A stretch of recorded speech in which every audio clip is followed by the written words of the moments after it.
নোয়াপাড়া বিধানসভা ও মধ্যমগ্রাম বিধানসভার সংযোগস্থল সুভাষনগর বাসস্ট্যান্ডের কাছে একটি ডাস্টবিন থেকে উদ্ধার হলো ভিভিপ্যাট স্লিপ। ঘটনাকে কেন্দ্র করে চাঞ্চল্য ছড়িয়েছে গোটা এলাকায়। এই ঘটনায় নোয়াপাড়া কেন্দ্রের সিপিআইএম প্রার্থী গার্গী চট্টোপাধ্যায় নির্বাচন কমিশনের গাফিলতির অভিযোগ তোলেন। তার দাবি, এই ধরনের ঘটনায় নির্বাচন প্রক্রিয়ার ওপর প্রশ্ন তোলে।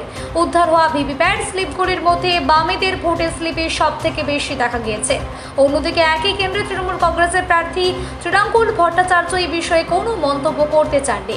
দেখা গেছে যেখানে আমাদের কাছে ছবি এসছে এবং ভিডিও এসছে।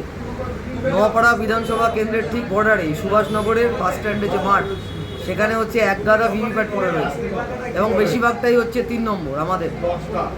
আমরা এখনই ইসিআইকে কমপ্লেন করছি। এটাই হচ্ছে নির্বাচন কমিশনের কাজ। আমি আগেও বলেছিলাম বজ্রঘটনী ফসকা কী করে এই ভিভিপ্যাট রাস্তায় পড়ে থাকে, কী করে এই ভিভিপ্যাট রাস্তায় গেল, এর জবাব নির্বাচন কমিশনকে দিতে হবে। আমরা সর্বোচ্চ জায়গায় এটা এখনই কমপ্লেন করছি এবং দিল্লি অবধি এই কমপ্লেনটা পাঠাচ্ছি। আর কি নতুন নতুন উপায় নেবে, নতুন নতুন নকশা করবে।